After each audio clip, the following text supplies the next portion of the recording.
Vámonos. Pues muy buenos días a todas y a todos. Es un gusto reunirnos de nueva cuenta en esta sesión. Si mal no recuerdo, es la cuarta ya, ¿verdad, Mauricio? Estamos ya frisando las 2/3 partes del curso. Así que bueno, creo que hasta ahorita ha sido una experiencia muy gratificante, ha sido muy enriquecedora, sobre todo en los comentarios y en la trayectoria de las lecturas. Y bueno, pues hoy tenemos en puerta dos grandes textos. Ya, digamos, en el preámbulo de la sesión, Alfredo, Mauricio, Jesús Torres y algunos más nos estaban un poco platicando, estaban hablando un poco acerca de Rosario Castellanos y otras poetas o poetisas de, pues, con una trayectoria, además de importante, impresionante. Y el otro gran texto que tenemos también aquí, del cual estábamos pues comentando también algunas cosas, es el poema épico de nuestro querido amigo Virgilio. Es la primera vez que en el curso, en este curso, pero también en los cursos anteriores en los que hemos estado, pues nos aventamos, valga la expresión coloquial, a trabajar un par de textos que de entrada podrían representar cierta dificultad por el formato que tienen. Uno de ellos, pues, es centrarle a la lectura de un texto épico, de un texto que además en la mayoría de las ediciones, salvo seguramente algunas ediciones escolares, está prosificado, pero en la mayoría de las ediciones, pues la Eneida de Virgilio es una obra épica, es un poema heroico y como tal está versificado. Y siempre la versificación tiene una serie de licencias, de recursos retóricos, de giros del lenguaje que de pronto son un poco, nos obligan un poco a leer de manera más atenta que en el caso quizás de la prosa a la que estamos acostumbrados, de los cuentos, de las novelas. Y en ese sentido, bueno, pues el texto de Eneas espero que haya sido un texto que, aunque costara a lo mejor un poco de trabajo al principio, cuando uno le va dando fatiga después de algún tiempo a los versos van un poco acomodándose también a la mente, va uno haciendo los juegos mentales que se requieren y va uno acomodando el sentido de tal forma que pues nos tenemos que regresar a veces muy poco para volver a agarrar el hilo, pero se sigue con esa trayectoria. Eso es lo que nos pasa un poco con la Eneida de Virgilio.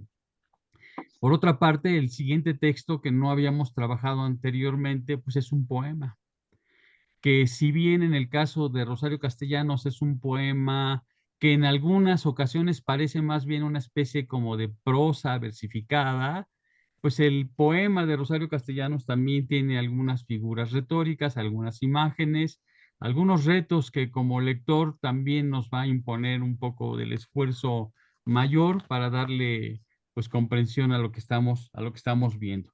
Y esos son los dos textos que vamos a ver hoy en paralelo, más o menos. Vamos a ir tratando de rebotar unas ideas y otras, en el sentido de atender sobre todo una figura mítica, una figura femenina, que nosotros queremos hacerla como personaje central, al menos de esta conversación. Si bien es cierto que en la Eneida de Virgilio, pues el personaje central ya lleva el mismo nombre del texto, que es Eneas, pues en el caso de Dido es un personaje que Mauricio y yo consideramos muy relevante y por eso es quizás que le dimos ese sesgo al texto de Virgilio, centrando más la atención un poco en el caso de Dido, esta reina que viene de Tiro, de Fenicia, y que se asienta en Cartago, de la cual ya hablaremos después, pero un poco en ese sentido queremos destacar el personaje femenino, aunque pues tengamos que entrarle forzosamente sí o sí al tema a través de esta figura heroica arquetípica del héroe Eneas. En ese orden de ideas, quiero comentar que Virgilio, pues parte de un par de textos canónicos en su época y para nosotros, para la escritura de la Eneida. Como punto de referencia tendremos que pensar en Homero, tendremos que pensar quizás un poco en el otro personaje que habíamos platicado, Hesíodo, pero sobre todo en Homero. ¿Dónde vamos a ubicar a Homero y dónde ubicamos a Virgilio? Los ubicamos en polos de distancia sumamente lejanos. Tenemos a un Homero que su fecha de datación promedio es el año 850 antes de Cristo.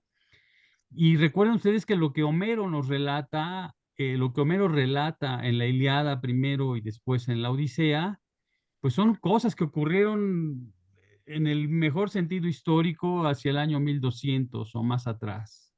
Es decir, Homero todavía nos está contando cosas que él no vivió, sino que fueron mucho más anteriores.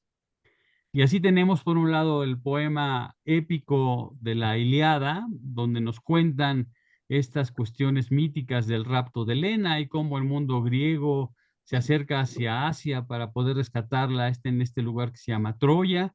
Y bueno, todo lo que pasa en 24 rapsodias o 24 cantos, que es lo que tiene como estructura la Ilíada versificada, pues nos cuentan que han pasado 10 años de esa gran guerra, nos cuentan los últimos días de esos 10 años de la guerra de Troya.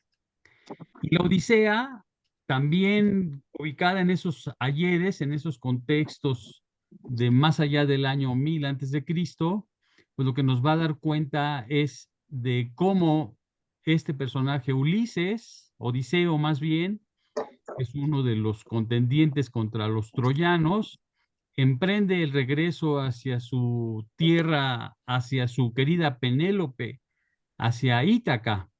Y entonces Ulises, o perdón, Odiseo, para no cambiarle el nombre hacia el mundo latino, Odiseo, tarda 10 años en regresar también después de la guerra de Troya a Ítaca. ¿Por qué se tardan tanto los griegos en conquistar Troya? Pues más allá de los propios avatares de la batalla. ¿Y por qué se tarda tanto Odiseo en regresar a las tierras de Ítaca, a su tierra con su amada Penélope? Pues se tarda tanto porque recuerden ustedes que el destino de los seres humanos, pues es un destino que está muy cuestionable en cuanto a la voluntad y a la libertad que puede uno tener, porque en el contexto griego somos una especie de títeres de los dioses. Y entonces los dioses están a favor de los troyanos o están a favor de los aqueos, de los griegos, y entonces en ese sentido van retardando las acciones, van favoreciendo las acciones, van haciendo que los personajes vayan un poco en ese sentido.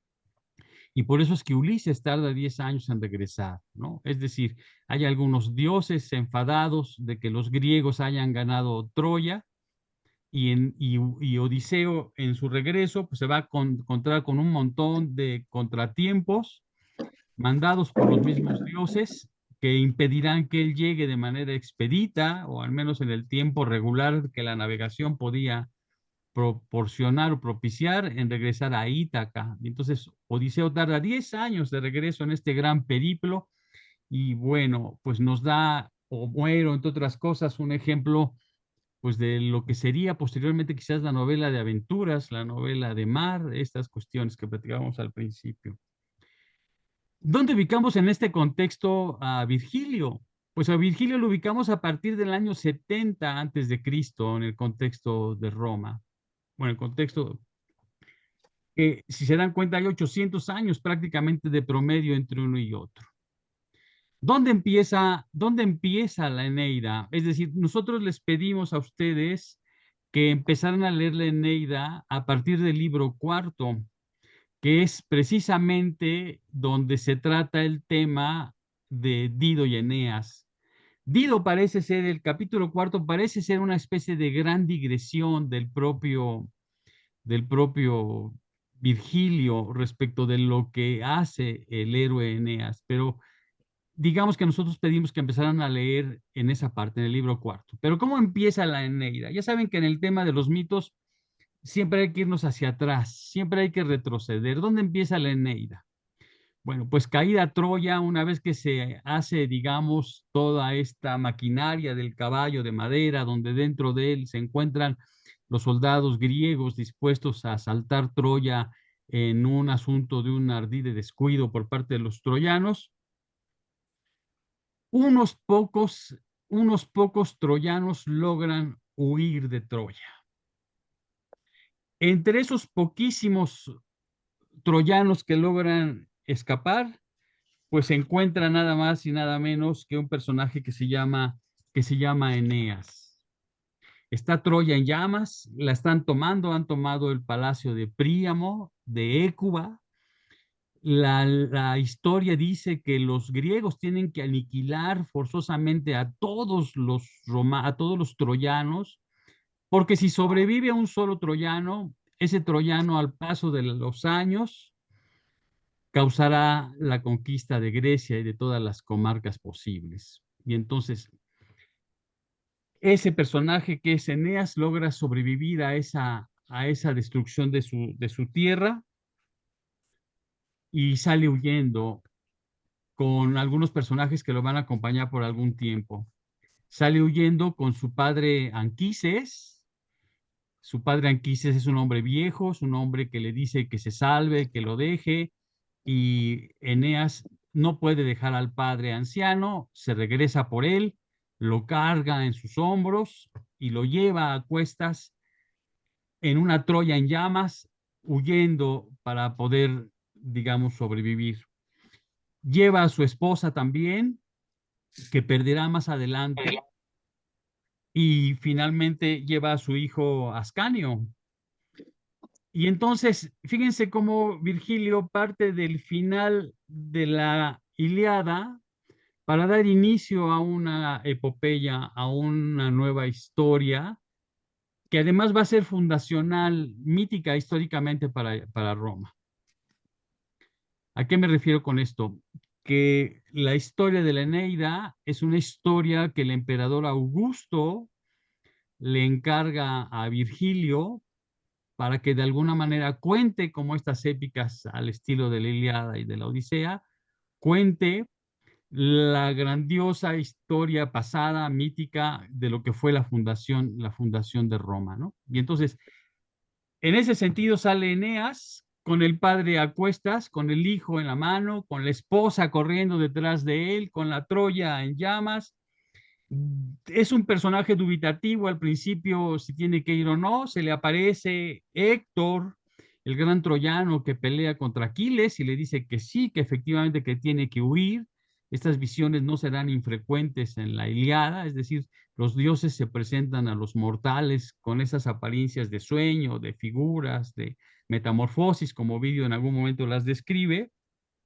Y entonces, pues Eneas sale huyendo de esa Troya en llamas. Hay que recordar que Eneas es hijo de Anquises, pero Anquises tuvo a Eneas en una relación amorosa con la diosa Venus. Y entonces, pues Eneas es un semidios, es un personaje que no es cualquier héroe troyano, no es cualquier personaje que ha peleado en la guerra. Esa vena divina que Eneas tiene, esa vena divina que Eneas tiene con Venus, con el padre Anquises, pues se va a transmitir a su descendencia, que es su hijo Ascanio. Recordemos que Ascanio, cuando finalmente Eneas logra llegar a Lavinia, a Italia, las costas de Italia, pues muchos siglos después, Ascanio va a tener como descendencia a un personaje que se llama Numitos. Él va a tener una hija que se llama Rea Silva, y Rea Silva va a tener amores con el dios Marte. Y de esa unión de Rea Silva y Marte van a ser nada más y nada menos que Rómulo y Remo. Entonces, si nos damos cuenta, lo que nos está contando la Eneida es ese principio divino de los emperadores romanos a través de la figura de Eneas. Por eso es que la Eneida en el contexto latino, en el contexto romano, tiene tanta importancia, ¿no? Es decir, Julio César, Iulo, pues pertenecía a la casa de los Césares, de los Julios, que era precisamente uno de los sobrenombres que le daban al hijo de Eneas, Ascanio o Iulo. Y entonces, un poco en ese sentido es lo que estamos viendo en la Eneida. Ese es el contexto que quiero un poco irles proporcionando. Es decir, cuando pensamos en la Eneida, tenemos por referente forzoso la Ilíada y la Odisea. En particular, la Ilíada con la caída de los troyanos, la salida de este héroe arquetípico que fundará en algún momento Italia. Sí, estimado Mauricio, adelante. Para traerlo un poco a nuestro contexto, al mundo en el que vivimos, piensen que es una saga, ¿no? Esto es una trilogía. El, el primer libro, el primer poema que tenemos es La Ilíada, que nos cuenta la cólera de Aquiles, ¿no? La historia de Aquiles y su pelea en esta guerra, en la guerra de Troya que narra la Ilíada. La segunda sería la Odisea, que nos cuenta cómo Odiseo, después de haber ganado la guerra de Troya, recuerden el caballito de Troya, que fue el truco final con el que ganan la guerra, eh, tarda 10 años en regresar a su casa. Y el tercer libro de esta saga sería la Eneida, donde se nos relata cómo uno de los troyanos, enemigo obviamente de Ulises y de Aquiles, como uno de los troyanos logra escaparse de Troya en llamas para construir el Imperio Romano. ¿Sí? Entonces es como una saga como las que conocemos ahora. En los términos de la ficción, en términos de la ficción, los relatos están concatenados, suceden uno tras de otro. Ocurre la guerra de Troya y cuando acaba la guerra de Troya, Ulises parte para Ítaca, Eneas parte huyendo. ¿Sí? Y entonces como que pasa al mismo tiempo. La cronología en la ficción es concatenada. Como ya vieron por las fechas de nacimiento de los autores y lo que nos decía Víctor, esto es imposible en un sentido histórico. Por favor, recuerden que estamos leyendo literatura, ¿no? Que estamos leyendo mitología, no es historia, ¿no? ¿Por qué? Porque efectivamente Homero en el siglo VIII, o sea, 800 años antes del año cero que marca el calendario gregoriano, em, está escribiendo sobre relatos que pasaron quién sabe cuándo antes.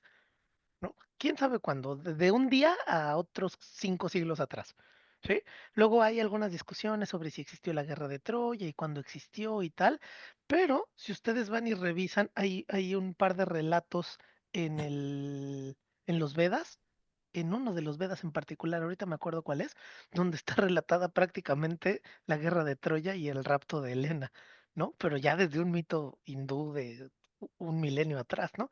Em, entonces, quién sabe cuándo pasaron esos eventos que nos canta Homero.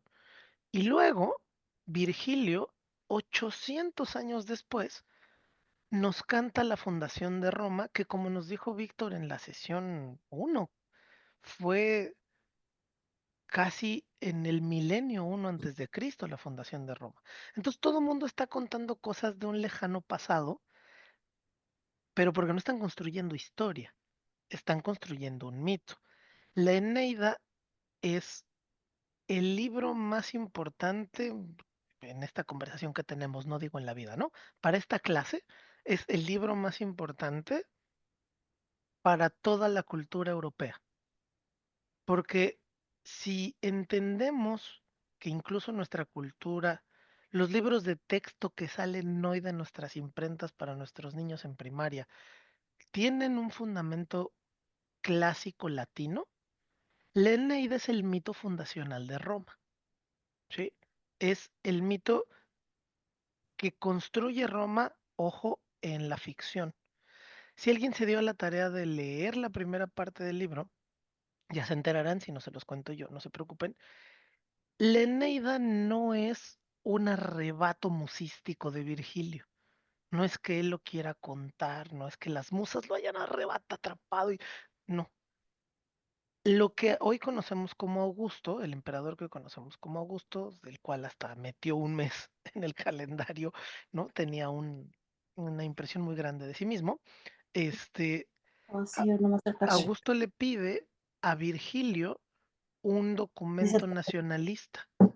Le pide, oye, dame un documento que refleje la grandeza de Roma. Y entonces Virgilio comienza a escribir y se tarda años y años y años y al final ni siquiera termina.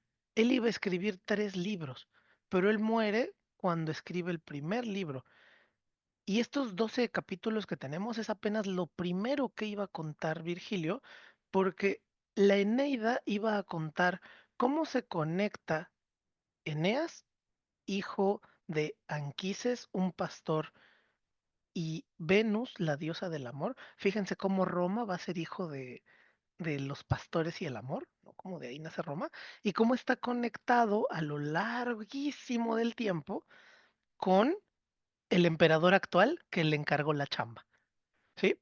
Entonces, no quisiera que perdieran de vista que a veces, en muchas ocasiones, también la mitología opera a nivel político, ¿sí?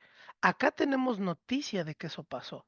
Tenemos noticia de que un emperador le encargó este mito fundacional de la nación a un poeta y el poeta lo empezó a escribir. Y él iba a conectar el héroe el héroe derrotado de Troya a convertirlo en el gran emperador de Roma y luego toda su descendencia iba a ser el grandísimo imperio romano. Esa era la encomienda, ese era el intento. Luego pues, se murió y pues, no pudo acabar, ¿no? Pero era un encargo político, es un texto por encargo, bellísimo. Eso no queda duda, ¿no? Tampoco está peleado, no son excluyentes, pero es un texto por encargo. De este tenemos noticia, pero pasa en otros y a lo mejor no tenemos noticia de ello. Piensen que eso mismo puede ser un fenómeno similar que haya pasado para el libro de los muertos egipcios, para la Biblia. Definitivamente sabemos qué pasó para el Corán. Tenemos noticia, probablemente pasó para la Torá, ¿no? Entonces, los mitos fundacionales, son tan importantes los mitos, reúnen la ficción, reúnen la política, reúnen el lenguaje estético para poder darle una visión de mundo en conjunto a un grupo de personas. Entonces, frente a eso estamos en la Eneida, ¿sí? Al mito fundacional que luego, por azares del destino, se convirtió en el centro de la cultura europea, de la cual pues nosotros somos herederos a través de la España del siglo XVI, ¿no? Listo, amigo. Era un Gracias, comentario. gracias, Mauricio. Por supuesto, ya saben que si hay algún comentario que quieran hacer en el chat o de manera directa, adelante, ¿eh? Es decir, esta exposición, esta charla, tiene que generar esa fenomenología del diálogo de manera constante. Pues Yo, Perdón, yo quería efectivamente, Jesús, preguntar, perdón, Jesús, ¿quieres participar? maestro, me gustó este cierre que usted acaba de hacer y quería saber si es posible que disertara un poquito más sobre este concepto, lenguaje estético.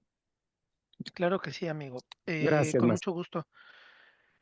Nosotros, los humanos, finalmente somos otra especie animal como los elefantes, como los ratones y como las cucarachas. Somos un organismo vivo que habita este planeta y que tiene unas funciones corporales determinadas. Pero en algún momento del proceso de la evolución resultó que pudimos aprender a comunicarnos a través de la lengua, del uso de la lengua, que es para muchas teorías del pensamiento una expresión del pensamiento, pero son una sola cosa. No es que yo piense una cosa y luego transita y la diga, sino que como lo pienso, lo puedo decir, ¿sí? Entonces, en algún momento de la evolución adquirimos ese proceso de la lengua. Bien, a lo largo de la historia de la humanidad, la lengua ha tenido varias funciones. No les voy a decir todas porque son muy complejas. Si tienen interés, lean a Roman Jacobson y las funciones de la lengua. Es un texto muy interesante. Hay 6 funciones de la lengua eh, básicas, ¿no? La más común, la que ustedes y yo conocemos, es la referencial. Y la referencial da cuenta de un hecho. ¿Qué hecho? Ahí atrás de mí en la cámara hay un sillón. Ya está. Esa es la lengua referencial porque está dando cuenta de un hecho. En, en ese tipo de función de la lengua, lo importante es el hecho, ¿sí? Lo importante es el hecho. Otra función de la lengua es cuando yo les digo, oigan, ¿me escuchan? Y ustedes me dicen, sí, profe, sí te escucho. Cuando yo pregunto, ¿me escuchan? Lo que estoy haciendo es una función de abrir el canal de comunicación, ¿sí? El mensaje solo está funcionando para asegurarme que el mensaje está funcionando. ¿sí? Entonces esa es otra función de la lengua. En fin, así hay 6. Pueden ir a leer a Jacobson. Jacobson dice, la función poética del lenguaje, que poética no significa solo de la poesía, significa que lo importante del mensaje es la construcción del mensaje.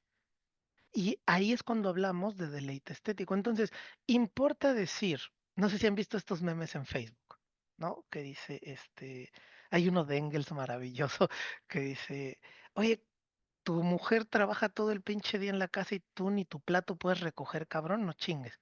Y abajo viene la leyenda. Pero señor Engels, no podemos publicar eso. Ah, bueno, entonces pon. La familia está constituida por la esclavitud, a veces parcial, a veces total, de la mujer subordinada al hombre, y eso es un reflejo de la sociedad donde la clase burguesa sería el hombre y el proletariado sería la mujer. ¿Sí? Entonces es diferente.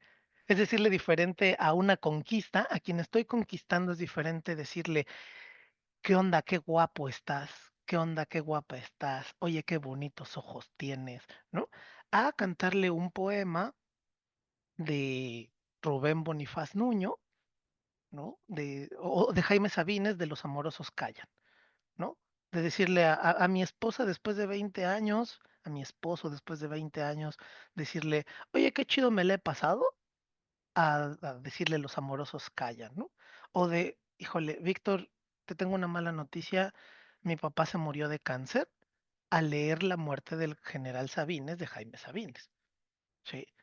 Porque lo que importa, lo fundamental en el poema, no es transmitir la información, es más, probablemente la información ni siquiera haya ocurrido, ¿cierto? Lo importante es cómo ese mensaje está tejido. Nosotros hablamos en español, hablamos en sujeto, verbo y predicado, ¿sí? Pero ¿qué pasa si yo lo descompongo y voy extendiendo la lengua?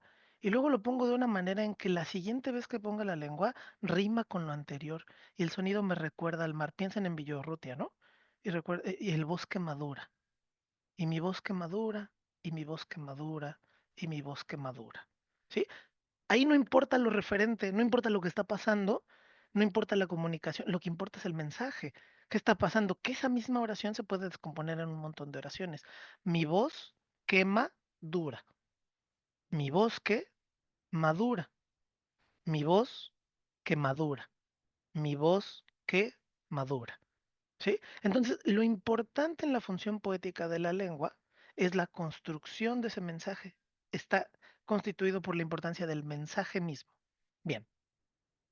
Cuando hablamos del deleite estético, estamos hablando que ese mensaje construido por el propio mensaje nos conmueve, ¿sí? Nos conmueve de alguna manera, nos causa placer, nos causa llanto, nos causa dolor, nos causa impacto, ¿sí? Si en algún momento de estos cursos tan bellos que hemos tenido han leído algo que digan, híjole, esto ya me hizo encabronar, ya no quiero seguir leyendo, ¿no? O si ya leyeron algo que dijeron, qué hermoso verso, qué hermoso trabajo, ese es el deleite estético, ¿sí? Pero el deleite estético solo puede ser provocado a propósito por la función poética del lenguaje o por la función estética de cualquier arte. Frente a una pintura, frente a una danza, frente a una ópera, el deleite estético es esa conmoción, ese golpe en el espíritu que me causa un artificio de una manera de comunicarse. ¿Respondo tu duda, Jesús?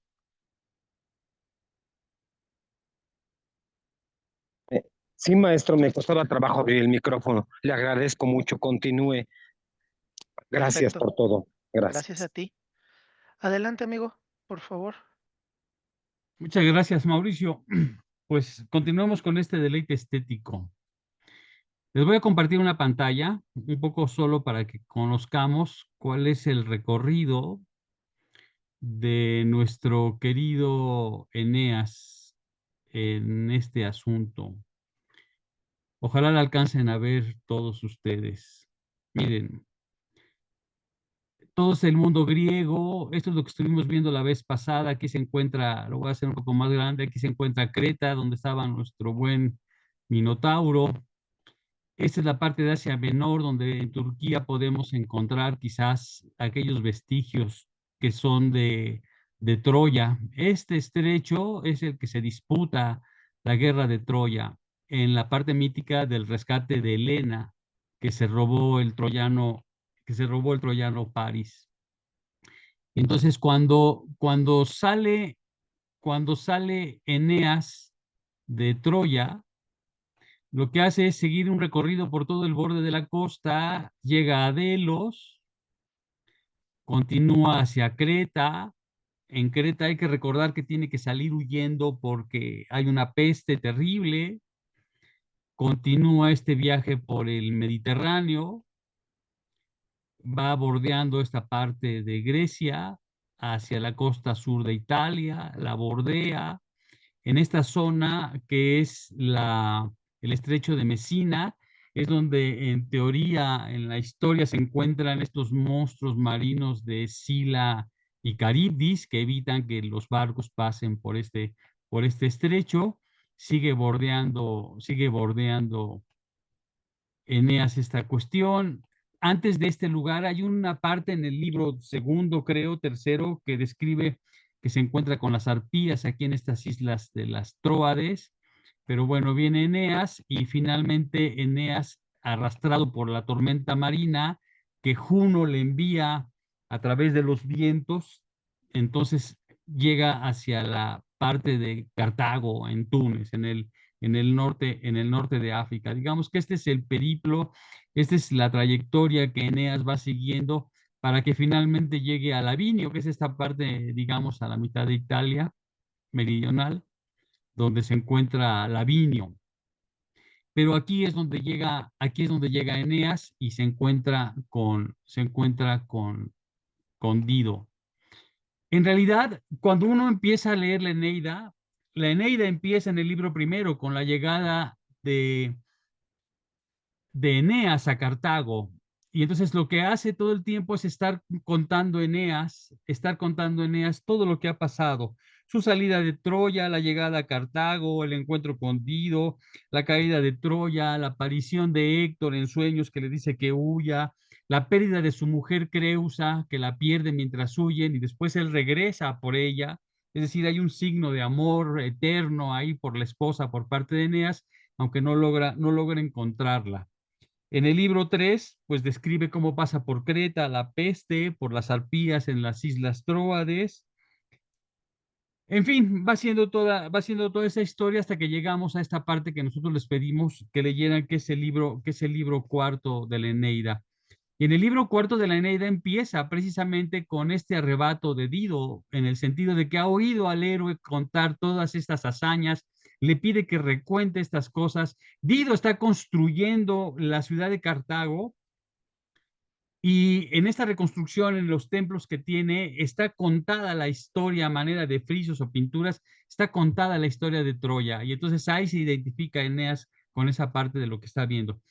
Llega con Dido, Dido lo recibe, le abre los brazos y la historia de Dido es una historia que tenemos que empatar en este momento, Mauricio, con la de Eneas. Dido es una reina fenicia que ha Sí, tenido que exiliarse, que ha tenido que huir de su tierra natal por el asesinato del hermano Siqueo, perpetrado, del esposo no, Siqueo, del esposo. perpetrado por el hermano Pigmalión, ¿no? Y entonces Es desde ahí una empiezan, historia de la Rosa de Guadalupe o de Game of Thrones. Me encanta porque los mitos griegos son igual de brutales que Juego de Tronos. Tenemos a Dido y tenemos al hermano Pigmalión, fenicios ambos. Y Pigmalión se entera que hay un rey en Tiro que se llama Siqueo. Y ese Tiro es la actual Libia, está en la zona que ahora ocupa Libia. Tiro, el rey Tiro, es un seguidor de Hércules y tiene un templo dedicado a Hércules. Le llaman con otro nombre, pero los latinos lo asocian con Hércules. eh, y en ese templo se dice que hay un tesoro maravilloso, extraordinario y riquezas enormes. Entonces Pigmalión le dice a Dido, ve y cásate con este vato, te enteras dónde está el tesoro, me dices y nos lo ejecutamos Pues, yo me hago rey y me quedo con el tesoro. Pues Dido le dice, órale, pues va, ¿no? Pero cuando va, se enamora, bueno, no es que se enamore de Siqueo, pues es la esposa de Siqueo y pues su lealtad es ahora sí a Siqueo. eh, Se entera dónde está el tesoro, pero engaña al hermano. El tesoro está en el jardín, pero él le dice que está en el sótano del templo.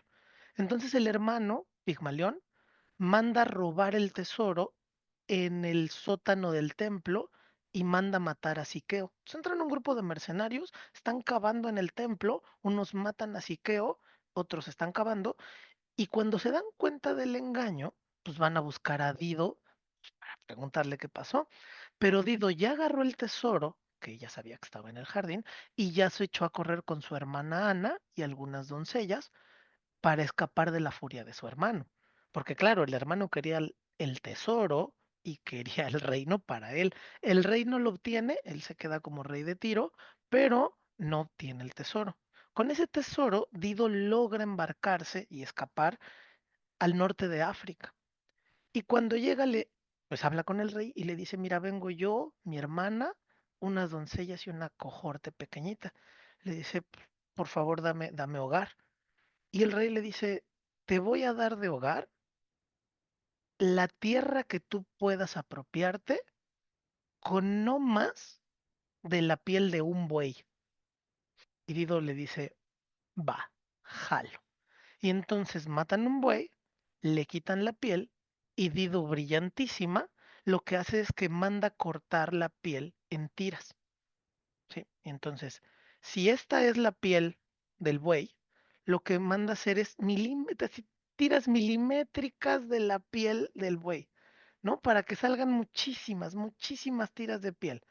Y con esas tiras de piel casi de una anchura milimétrica, logra extender un perímetro en la costa. Y entonces empieza en la costa aquí y extiende esa piel hasta acá. Bueno, ese pedazo que ella logra circundar con su ingenio maravilloso es a lo que le llama el rey africano, bueno, o sea, no culturalmente, ¿no? Quiero decir, el rey que está en África, en el continente de África, le llama Cartago, que significa la tierra nueva y le permite, tal como le dijo a Dido, le permite gobernar esa tierra. Y Dido, de cero, con, digamos, prácticamente una piel de buey, construye todo un imperio en el que ella manda y ella gobierna. Hasta que llega Eneas. Amigo, continúale con ese señor, por favor. Porque Eneas llega ahí y nos arruina toda la vida a los fans de Dido.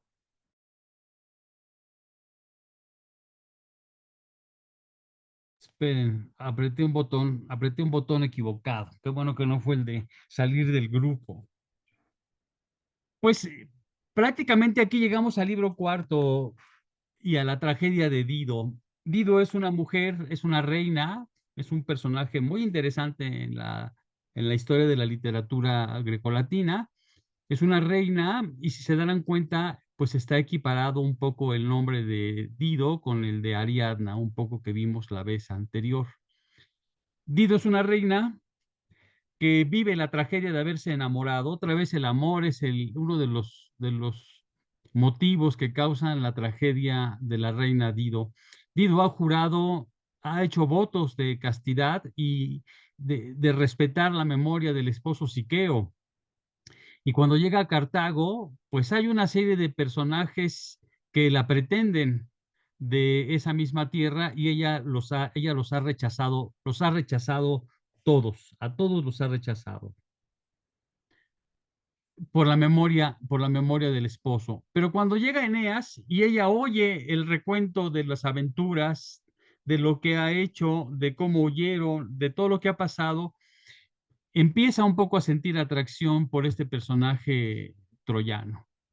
Y aquí hay un personaje más que tiene que ver un poco, que después vamos a ligar con el poema de Rosario Castellanos, que tiene que ver un poco con la decisión que Dido toma de aceptar a Eneas como esposo o como amante de alguna manera. Y ese personaje que aparece en la historia en el libro cuarto es Ana, la hermana de Dido. Cuando cuando empezamos el canto cuarto, fíjense, el canto cuarto empieza diciendo: mas la reina hace tiempo, atormentada de grave cuidado, con sangre de sus venas alimenta su herida y ciego ardor la devora. Es decir, el poeta nos está poniendo en un primer plano este sentido de enamoramiento que la reina empieza a sentir. El gran valor del héroe acude a su ánimo y la gloria muy grande de este pueblo. Se clavan en su pecho sus rasgos y palabras y no deja el cuidado a su cuerpo el plácido descanso. Pasan los días, pasan las noches y Dido sigue teniendo esta sensación de atracción hacia el héroe troyano. Y en ese sentido de mar de emociones, se acerca con su hermana Ana, que es una de las mujeres con las que ha huido también de Cartago. Y le dice Ana a Dido: más querida para tu hermana que la luz, te desgarras sola, afligida, el mocedad eterna sin conocer dulces hijos ni los presentes de Venus. ¿Crees que se preocupan de esto las cenizas o los manes enterrados? Sea, no pudo pretendiente alguno doblegarte ni aquí, en Libia, ni antes en Tiro. Yarbas fue despreciado con otros caudillos a quienes África sustenta rica en triunfos. ¿Lucharás también contra un amor deseado? Es decir, podía haber rechazado a Yarbas y a otros personajes de la zona en el entendido de que no eran hombres deseados por ella. Pero la hermana pone un dedo en la llaga y le dice: ¿por qué tienes que luchar contra un amor que sí deseas? ¿Por qué tienes que rechazar de nueva cuenta a un personaje, a un hombre por el que te sientes atraída? ¿No tienes en cuenta de quién son los campos en que te has instalado? Y entonces estas palabras en su ánimo encendieron con amor desmedido, dieron esperanza a un corazón en duda y su pudor liberaron. Al punto se dirigen a los templos y tratan de encontrar la paz por los altares. Y entonces hacen los sacrificios. Pero aquí hay un tema interesante que es el del personaje Ana, que de alguna manera motiva a Dido a dejarse ir en esos sentimientos, a querer de alguna manera consentir que Eneas sea pues de quien se enamore. Por supuesto, decía yo al principio que parte de la trama de la voluntad y de las acciones humanas, pues no están solamente, digamos, bajo la potestad de las personas o de los humanos, sino que los dioses son quienes a capricho de lo que sea quieren lograr sus propios fines. Y Juno, enojada de que Eneas ha salido de Troya, Juno en la versión romana y Hera en la versión griega, Juno pues intenta impedir a como de lugar de que Eneas llegue a Italia. ¿Y cómo va a ser de que Eneas no llegue a Italia? Pues precisamente le manda un influjo de amor enorme, sobremedido a Dido. Y entonces Dido se enamora, si de por sí podía haberse enamorado ya de este héroe, pues con la ayuda de Cupido y la mala influencia de Juno, pues Dido aún se enamora más perdidamente del troyano Eneas y entonces en una confabulación que hace Juno en una lluvia, los junta, ustedes lo habrán leído en la historia, los junta en una cueva y en esa cueva tienen el romance y de ahí pues viene esta parte del enamoramiento, de quizás el querer permanecer juntos, pero sobre todo, pues hay un dato interesante. Al juntarse Dido con Eneas, Dido ha renunciado a sus votos. Es decir, Dido ha traicionado sus propios principios, por decirlo de alguna manera. Es decir, el amor ha doblegado a esta mujer y la entrega a los brazos de Eneas, renunciando a los principios pues, de no estar con ningún hombre a partir del momento en el que llega a Cartago y tras la muerte de, de su querido Siqueo. Tú tenías ayer, me comentabas algo, Mauricio, que querías aportar en esta parte de Sí, Dido. sí, bueno, antes de lo de Dido, quisiera, eh, traer a colación otro pedazo de contexto histórico en el que Virgilio, al contar el amor entre Eneas y Dido, es una pasión brutal, ¿no? Y como dices, Víctor, es un juego de los dioses, ¿sí? Hay una versión en la que es muy interesante porque efectivamente Ana la alienta a que vaya con Eneas a decirle, pues órale, ya pasó mucho tiempo, ya no estás Siqueo, tu juramento ya lo cumpliste, ya fundaste una ciudad, ya te puedes deshacer de ese juramento. Y hay una versión en donde Dido en realidad no cede por Ana, sino porque conoce al hijo de Eneas. Y el hijo de Eneas le parece un tipazo, y entonces, después de conocer al hijo de Eneas, se enamora de Eneas. Pero resulta que el hijo de Eneas no era solamente el hijo de Eneas, era un cupido que estaba ahí, escondido, y ese es el momento en el que flecha a Dido, ¿no? Cuando Dido conoce al hijo, flecha a Dido para que se enamore de Eneas. ¿Alguna vez les habrá pasado en alguna relación que conozcan o ustedes mismos, ¿no? Donde pues yo conozco una persona que resulta que ya tenía un hijo y pues ahí estamos como viendo qué onda y de pronto el hijo, la hija se vuelve un factor decisivo, ¿no? Como que me convence y dice, ¿cómo no? Este sí me gusta, vamos. O híjole, me arrepiento y para nada no quiero estar ahí, ¿no? Entonces es un juego a la vez de política entre los dioses porque Juno y Venus están disputándose el gobierno de lo que va a ser Cartago.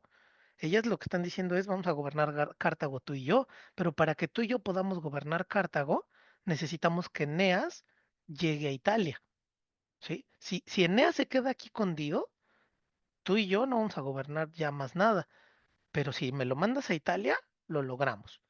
Y entonces entre las diosas se ponen de acuerdo y dicen, órale, bueno, ¿y cómo lo logramos? Y hacen un plan bien complejo en el que Júpiter o el equivalente Zeus va y le dice directamente a Eneas, vámonos, váyase a trabajar, chavo, ¿no? Váyase usted a chambear y váyase de aquí a Italia porque hay que trabajar. Y Dido, perdida en la pasión, le dice, no te vayas, ¿no? Y yo les quería leer un fragmentito de cuando se está yendo, de cuando Eneas decide irse, eh, se los leo aquí. Ve, hermana mía. Eneas le dice, ya me voy. Dido le suplica y le dice, quédate. Y Eneas le dice, no puedo, me tengo que ir a trabajar.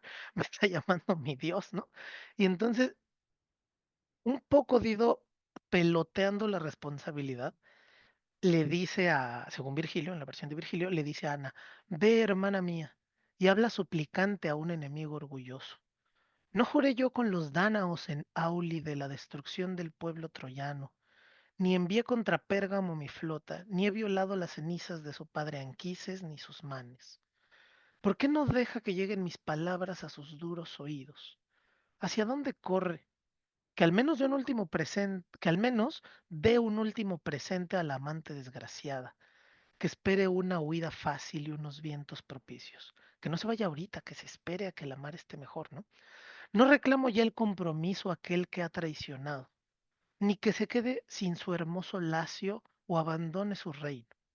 Pido un tiempo muerto, descanso y tregua para mi locura, mientras mi suerte me enseña a soportar el dolor de la derrota. Este es el último favor que pido. Ten piedad de tu hermana, le está hablando Ana. Y si me lo concede, si Eneas me concede quedarse un rato más, con creces se lo pagaré con mi muerte. Entonces Dido está ofreciendo fundamentalmente su vida a cambio de que Nea se quede un ratito más, ¿no? De que se quede, en este caso, voy a decir metafóricamente una noche más, estamos hablando de un periodo más hasta que el viento esté propicio, ¿no? Eh, Dos notas aquí. El primero, me, o sea, de pronto en este uso del lenguaje poético, parte importante es la hipérbole, ¿no? Pagarle el favor a alguien de que se quede con mi muerte. Es súper exagerado. ¿no? Súper exagerado decirle a tu amante, quédate una noche más y luego ya si quieres me mato, ¿no? Es como una hipérbole tremenda que está intentando reflejar la pasión de Venus que arde en Dido por Eneas. Corte A, la realidad. ¿Sí? Corte A, nuestro mundo. Ese es el mundo de la ficción. Corte a nuestro mundo. No olvidemos que todo lo que estamos leyendo en boca de Dido es la versión de Virgilio de lo que él cree que puede sentir una mujer, que es reina, que es brillantísima y que se enamora de un héroe, que además tiene que ser el héroe de su historia, ¿sí? Por lo tanto, lo que quiero decir es, no demos por hecho que esa es Dido, ¿no? Esa es la versión de Virgilio de Dido. Como, güey, hay esta construcción que leemos en el libro cuarto de la Eneida, en nuestro mundo es la visión de Virgilio de Dido. Como vieron, la visión de Dido de Rosario Castellanos es completamente distinta. Eso es todo lo que quería comentar. Amigo, por favor. Gracias, Mauricio. Y solo para acrecentar un poco la tragedia, en los versos 335, 334 del libro cuarto, pues encontramos la respuesta de Eneas ante la súplica también de Dido de la partida. Esto que dice Mauricio es muy cierto. Es decir, estamos ante una Dido en la Eneida cuya ficción, cuyo sentir, cuya expresión, pues depende de la mirada de Virgilio. Y creo que para los efectos actuales, pues no podría ya ser ya no podría ser de otra manera. Entonces es lo que Virgilio piensa que ella transmite. Pero no solamente en el sentido de Virgilio, sino que me parece que es una visión canónica sobre la mujer, sobre la situación, la que Virgilio está transmitiendo. O sea, no es solo Virgilio, sino una visión como muy estereotipada. Es Sobre todo correctísimo. Perdóname, pensando, perdón. Hay un verso que justo habla del enamoramiento de Dido, tal, pero es casi una copia de como lo habíamos visto en Apolo y Dafne. Y es la misma metáfora del amor como cacería. ¿No? Y de cómo el así es. águila rapaz viene e intenta agarrar al pobrecito animalito y llevárselo, o cómo el cazador apunta con la flecha y le da al animalito que quiere conquistar. Es una visión hegemónica en ese momento, una visión hegemónica masculina de lo que sería el amor. No es solo Virgilio, efectivamente, ya lo leímos también en los latinos y en los griegos.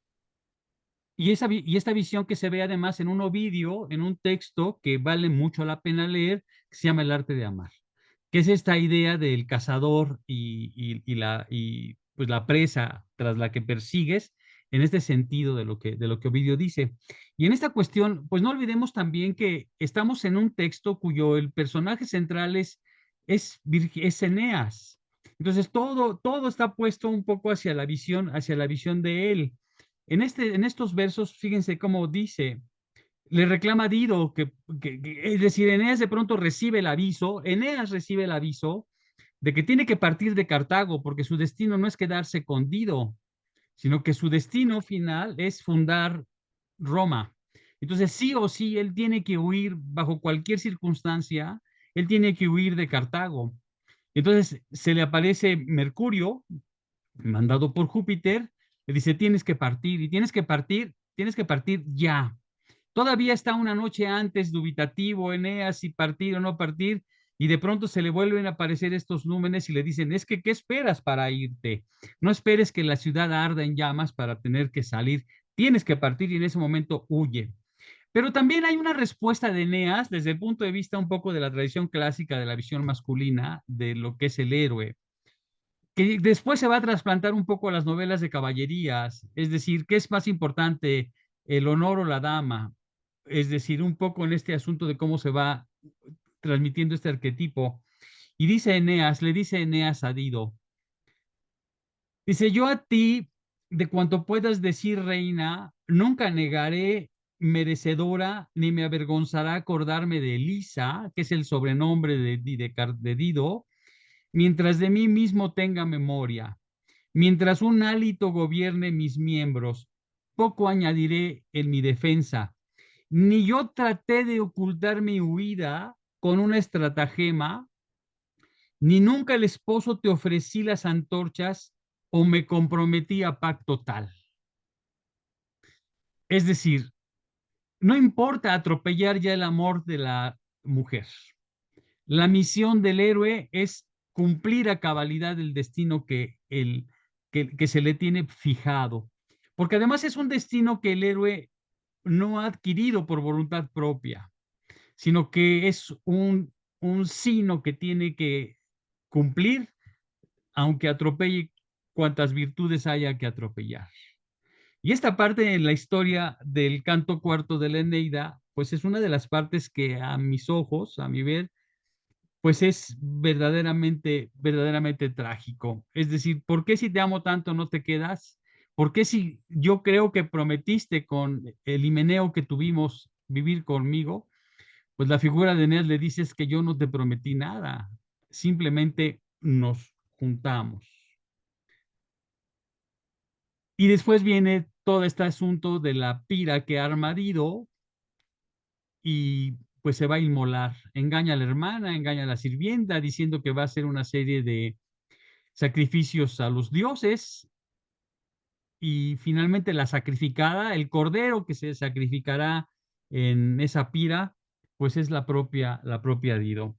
Pero además el sacrificio no solamente consiste quizás en inmolarse, sino que ella se va a matar. Eneas le ha dejado una espada. Eneas le ha dejado la espada a Dido. Y lo que va a hacer Dido es matarse con la misma espada en un acto alegórico, como diciendo, quien me ha matado no es mi mano a través de la espada, es la espada de Eneas, es Eneas quien a través de la espada me está matando. Y esa es la tragedia del libro, esa es la tragedia del libro cuarto en el tema de la Eneida. Por supuesto, hay mucho más recovecos, pero por aquí voy destacando estos. Antes de darle la Adelante, palabra a Julio. Julio, antes de darle la palabra a Julio, una cosa con la muerte de Dido. Dido toma la espada de Eneas y se le encaja, ¿no? Y está es en las cercanías de la pira funeraria. Y el verso dice, dicho esto, había subido los altos escalones y daba calor a su hermana medio muerta con el abrazo de su pecho. Entre lamento y con su vestido secaba la negra sangre. Fíjense qué interesante que Virgilio habla de la sangre de color negro y no roja como nos hemos acostumbrado en nuestra tradición, ¿no? Cayó aquella tratando de alzar sus pesados ojos, ya muriendo, ¿no? Gimió la herida en lo más hondo de su pecho, la herida con la espada. Tres veces, tres veces, apoyada en el codo intentó levantarse. Tres veces desfalleció en el lecho y buscó con la mirada perdida la luz en lo alto del cielo y gimió profundamente al encontrarla. Entonces, Juno todopoderosa, apiadada de un dolor tan largo y de una muerte difícil, a Iris envió desde el Olimpo a quebrar un alma luchadora y sus atados miembros. Esto, que es la muerte de Dido por la espada, tres veces intenta levantar, tres veces cae, Juno se apiada de ella y termina con su vida, corte a nuestra realidad, corte A, es una metáfora también de las guerras púnicas. Las guerras púnicas son un momento en el que 2 siglos antes, estamos hablando en el correr del siglo III antes de Cristo, o sea, 200 años antes de que hubiera nacido Virgilio, en el siglo III antes de Cristo, los romanos se pelean con los cartagineses. Esas son las guerras púnicas. Y los romanos les ganan 3 veces a los cartagineses. Las 3 veces que se pelean, los romanos les ganan las 3 veces. ¿Sí? Y entonces esta es también una metáfora. Recuerden que estamos construyendo un relato nacionalista. Estamos construyendo la fundación de nuestro imperio. El encuentro de Dido y Eneas es un encuentro de amor, por una parte, es un encuentro de estrategia ajedrecística entre los dioses, por otra parte, y es un reflejo también de un evento histórico que sí ocurrió, es una metáfora de un evento histórico, que son las guerras púnicas. Por eso 3 veces se levanta la cartaginesa y las 3 veces cae derrotada, ¿no? En esos 3 intentos como de regresar a la vida, hasta que Juno, fíjense de qué manera tan brutal y tan política, tan maquiavélica de decirlo, ¿no? Hasta que Juno se apiada de ella y por fin la mata, o sea, hasta que los conquistamos y la arrasamos con ellos, ¿no? Entonces, no olviden que siempre están estos 3 niveles. En el nivel de la ficción están los dioses, los humanos y fuera de la ficción en la Eneida siempre tenemos puntos de conexión con algún suceso de la realidad. Ahora sí, Julio, perdón. Eh, yo quiero solamente comentar que me ha caído incluso ahora mismo el 20, es que Eneas bien podría apellidarse Vasconcelos Herido María Antonieta Rivas Mercado. El nivel de tragedia y el nivelazo con la cual se quita la vida. No es la espada, es el revólver en la Catedral de Cuéntale a Notre los Dame. demás que no creo que lo sepan. Cuéntales la Y anécdota rápido, eso es brutal, porque sí, completamente. ¿no? Cuéntaselos. Bueno, es decir, toda el gran amorío que tiene Antonieta Rivas Mercado en relación con Vasconcelos, que incluso le da toda su fortuna para que éste se candidate no sé en qué sexenio presidencial estiva en la terna, y pierde, se exilia, por supuesto. Vasconcelos vive un tórrido romance con Antonieta Rivas Mercado. Él es un hombre casado, un hombre de principios, sin embargo, tiene la casa chica, ¿no? Ahí al resguardo de María Antonieta Rivas Mercado, quien es una mujer hija del arquitecto que diseña todo Reforma. Y si es que no estoy errado, si estoy, me corrigen, pero finalmente es poseedora de una riqueza enorme que toda la deposita a los intereses de Vasconcelos, que bueno, exiliado ya una vez en Francia, en París, Antonieta, despechada, porque siempre le promete Vasconcelos que va a dejar a su mujer y se va a casar con ella o se va a formalizar en la relación que tienen, siempre la ningunea, la deja a un lado, y esta mujer lo que hace es que agarra el revólver, le dice que va a la tienda, no sé si por algunos cigarros o por algunas cervezas, vete a saber, y entonces se mete en la Catedral de Notre Dame y se dispara en el pecho, quedando su cuerpo en el altar mismo. Entonces, bueno, es un poco así la anécdota, medio champurriada, estaré errando, espero no cometer muchos errores históricos, pero tómese como una paráfrasis del evento habido. Entonces, ahorita que estoy escuchando todo esto, dije, hostia, pues es que este es Vasconcelos y es esta Manetita Ríos Mercado. No, la historia encarnado de lo que es el mito, con su tesitura nacionalista inclusive, ¿no? Bueno, nada más era mi aportación, espero Sí, sea útil. Vasconcelos también tenía un proyecto de construcción mitológica nacionalista, ¿no? Ahí les dejo un link en el WhatsApp para que cuando tengan tiempo le den una leída, pero que Julio no está errado en la historiografía. También hay un mito construido. No sabemos bien qué pasó verdaderamente y qué fue ficción, ¿no? Entonces, como siempre, todo está en disputa ahí entre la realidad y la no realidad. Muchas gracias, Julio. Querido Nelson, adelante, por favor. Hola, buenos días.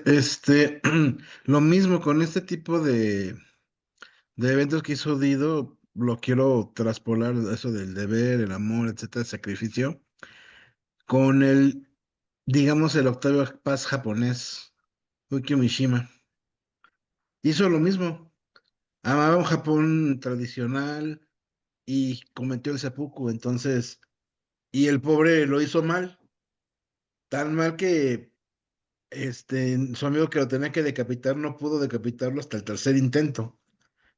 Entonces, otro tipo de evento él sería el Dido, ¿no? Ahí sacrificándose por Japón. Era eso. Muchas gracias, querido Nelson. Pues esto pone en primer plano la idea de que, esa idea borgiana de que todos somos lo mismo a través del tiempo y solamente las circunstancias cambian en función de lo que va pasando. Este, quizás esta es la historia de Dido y Eneas, es la historia también de la humanidad. Pienso un poco en Alfredo ahorita desde el punto de vista de la ópera. Hay una ópera de Eneas y Dido que creo que si uno llevara esto a otro contexto, pues de la misma manera podría uno entender que esto que esto que Virgilio nos está contando en la Eneida, pues ha sido motivo, si bien de cosas de la vida real, también ha sido motivo para una reelaboración de manifestaciones artísticas impresionantes, ¿no? Para la escultura, para la pintura, la ópera, en fin, para todas estas cuestiones. Pues hasta aquí yo, Mauricio, mi intervención. Nelson, gracias. Julio, si alguien tiene algo que comentar acerca de estas pasiones desbordadas, de estas traiciones, de estos enamoramientos que de pronto llevan a la perdición, pues puede hacerlo en este momento. Sí, vamos a hacer un corte aquí. Digamos, ese es la Dido de Virgilio. Y antes de pasar a la Dido de Rosario Castellanos, hacemos una canchita por si alguien quiere comentar alguna cosa más de este libro cuarto que le haya interesado, de lo que estamos aquí en la conversación. Si alguien quiere decir alguna cosa extra, puede levantar la mano, puede abrir el micrófono. En lo que alguien se anima, yo solo termino de decirles que, pues Virgilio eh, muere antes de concluir su obra y él, fíjense, es impresionante porque les cuento una anécdota en un minuto a ver si lo logro. Cuando encuentran los pergaminos que contienen el Cid campeador, ¿no? La historia del Cid, eh, no los encuentran completos, falta el primer folio. Entonces, en realidad no tenemos idea de cómo comienza el Cid, ¿sí? Falta un folio completo antes de empezar el Cid. Pero la fortuna nos ha dado que la falta de ese folio haya permitido que el inicio más brillante de la historia de la literatura en español sea el del Cid. Sí, el Cid empieza de los hoyos tan fuertemente lorando, tornaba la cabeza y estaba los catando, en castellano antiguo, ¿no? De sus ojos lloraba tan fuertemente, estaba volteando y como que estaba midiendo a sus enemigos, ¿no? Perdón, a los que estaban alrededor de él. Entonces, ese principio, que es considerado uno de los más hermosos en la literatura española, es un accidente, porque no sabemos dónde está el primer folio, ¿sí? Lo mismo, algo semejante pasa con la Eneida. La Eneida, que es hermosísima, es un libro que a Virgilio no le gustaba. Virgilio, cuando estaba por morir, le dijo a sus amigos, por favor, quemen este manuscrito horrendo porque no está terminado. Esto es un borrador, esto no es digno de Augusto, esto no es digno del emperador, y pues llamó a morir esto que no se publique. Y el azar quiso que los amigos no le hicieran caso al amigo, que desobedecieran sus indicaciones y que de todas maneras lo llevara, ¿no? Y entonces tenemos el mito fundacional de Roma y de la cultura occidental, digamos, atravesada por la falta de 2 libros por la muerte del autor y el primer libro que él no quería que se publicara. De esos hay miles de casos, bueno, muchos casos en la literatura. Pasamos a castellanos, ¿les parece bien? Sí, perfecto. Avancemos a castellanos. Por La cosa supuesto, con... nada más un Adelante, poco adelante, para... adelante. Dido no termina aquí. Ah, bueno. Regresaremos con Dido en otro momento porque la sesión del sábado siguiente tiene que ver con Orfeo y Eneas. Es decir, pero desde el punto de vista del descenso al inframundo. Y entonces ahí nos vamos a encontrar también a esta Dido cuando Eneas desciende al inframundo y le encuentra. Y no les hago el spoiler, simplemente les digo que le encuentra, pero es un libro que por favor denle fatiga a las páginas, vale muchísimo la pena toda esa cosmovisión, toda esa parte del inframundo. Y nada más también como dato cultural hay que recordar que Virgilio, este poeta latino, se va a convertir en el personaje literario de Dante.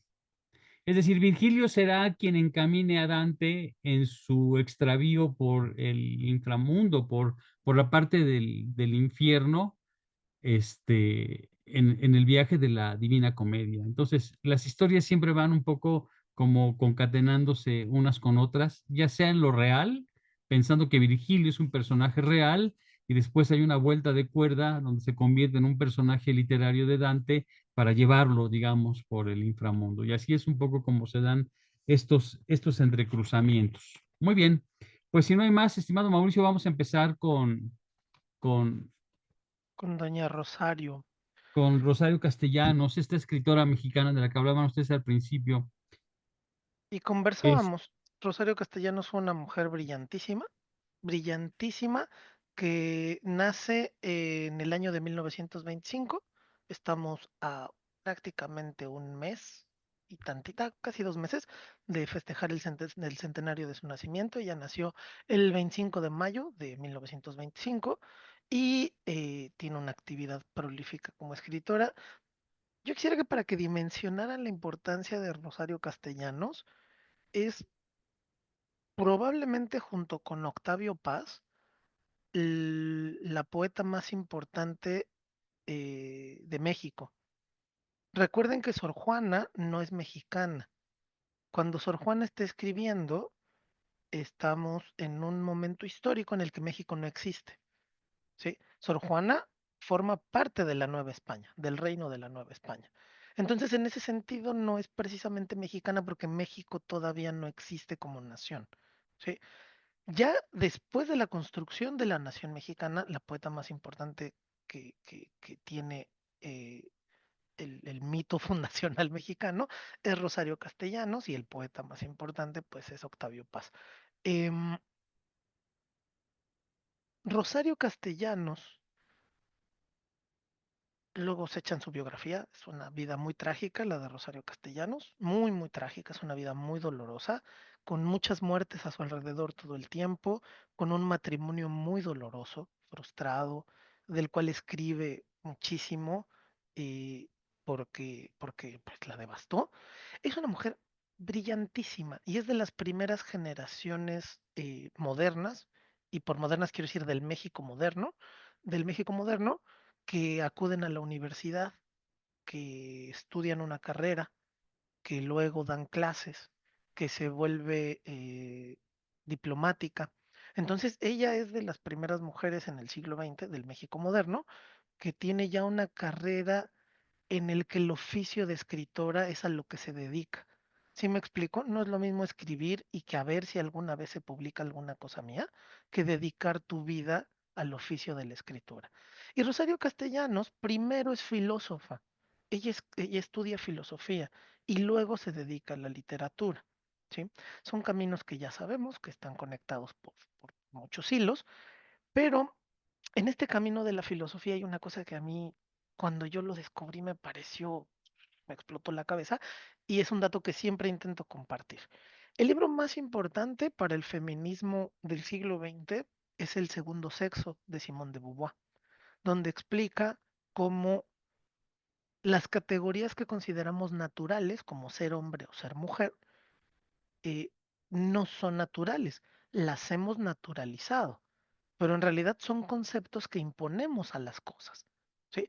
Ahí donde yo veo un órgano reproductor determinado, sea este o sea aquel otro, yo le construyo todo un esquema cultural para decir esto es hombre. ¿Sí? Ahí donde veo un aparato reproductivo que construyo y digo es mujer. ¿Sí? Simone de Beauvoir en El segundo sexo explica que una no nace mujer, sino que se llega a serlo. Esto es facilísimo de entender, ¿no? Es un libro de 800 páginas, muy complejo, pero ya lo podemos hacer una píldora y decírselos así, como píldora.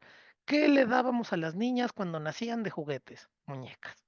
¿Qué le dábamos a los niños cuando jugaban? Cochecitos. ¿De qué color se pintaba la habitación de las niñas? De rosa. ¿De qué color iba el vestido? De rosa. ¿Qué se le ponía a las niñas en la cabeza? Lacitos, ¿no?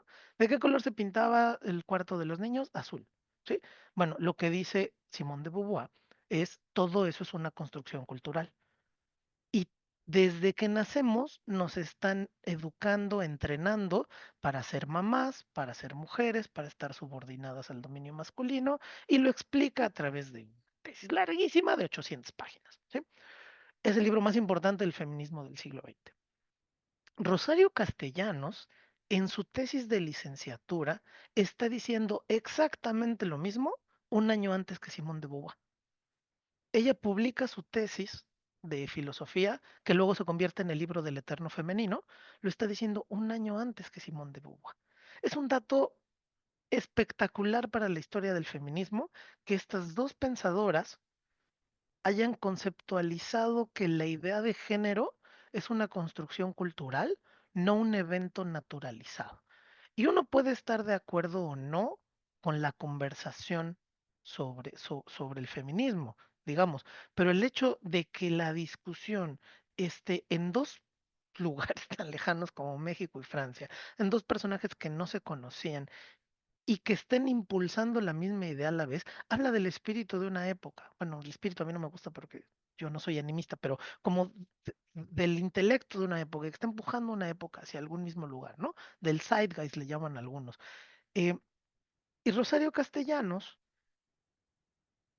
esa es una marca que nos da un contexto de su obra.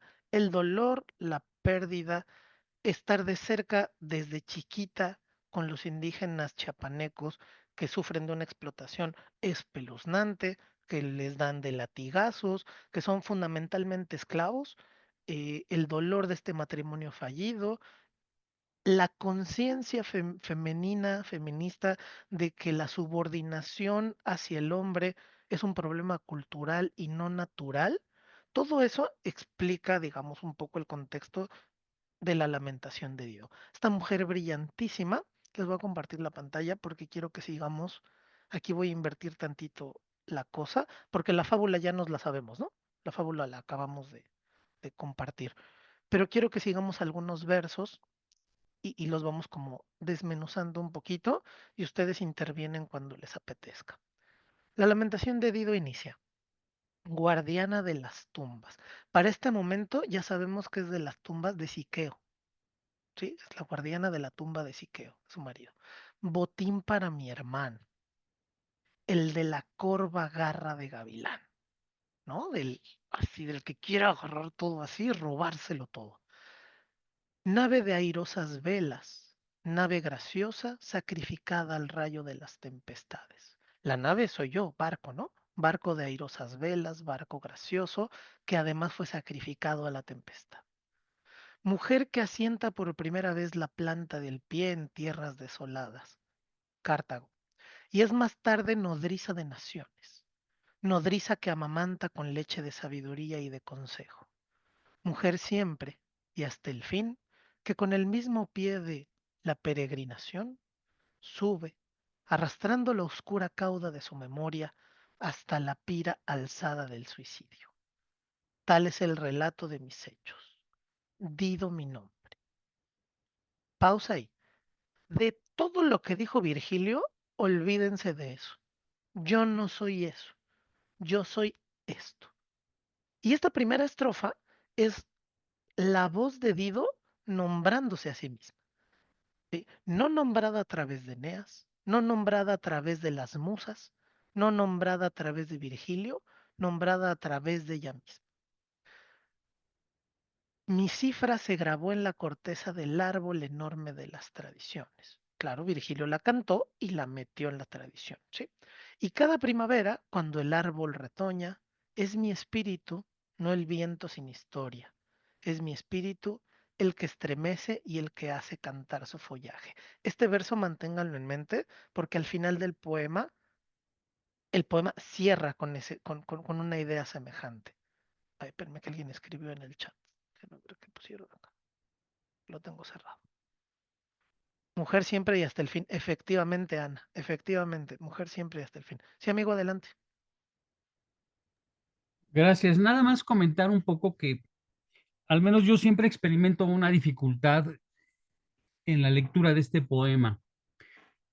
Conocemos la anécdota, conocemos la fábula, como decía Mauricio, de lo que le pasa a Dido, pero el poema de Rosario Castellanos hace una especie de intercambio de voces. Es decir, parte, según yo, de la historia de Dido, de lo que le sucede a Dido, pero la voz de la que habla no siempre es Dido, sino es Rosario Castellanos. Y entonces de pronto hay, o el sujeto lírico que construye Rosario Castellanos, para no cometer una impropiedad literaria, pero de pronto a mí en lo particular se me escapa de pronto esa voz que está hablando. A veces sí me refiere a la Dido cartaginesa, a la Dido, digamos, y en otras ocasiones es la voz de la poetisa, la voz de la poeta, la voz de ese sujeto lírico, quien con esa hondura, que con esa cala pues de dolor, está expresando un dolor humano sumamente profundo. Y entonces, eso es lo que me pasa un poco, Mauricio, con esta parte. En lo que comentaba Ana hace un momento que dice mujer siempre y hasta el fin, pues es precisamente todo este dolor de Dido en la historia, en la fábula de la Eneida de Virgilio, pero es también este dolor eterno que siente la persona ante el abandono, el amor, etcétera. Y están ahí como traslapadas estas voces entre el sujeto que enuncia en el poema de Rosario Castellanos y la historia de Virgilio. Adelante, Mauricio. Una nota técnica sobre lo que está diciendo Víctor. Recuerden que nosotros, nosotras no pensamos ni en la literatura ni en la mitología como la realidad de nuestro mundo, ¿no? Son un mundo posible aparte. Y son un mundo posible que le da sustento al nuestro o en el que nos recreamos, pero no es exactamente nuestro mundo. Lo que está diciendo Víctor es lo siguiente. Tenemos a la autora. La autora, la persona de carne y hueso llamada Rosario Castellanos, que vivió, creció, se desarrolló y murió, ya, falleció. Ella fue la artífice de todos los hechos literarios que estamos leyendo, pero ella ya falleció.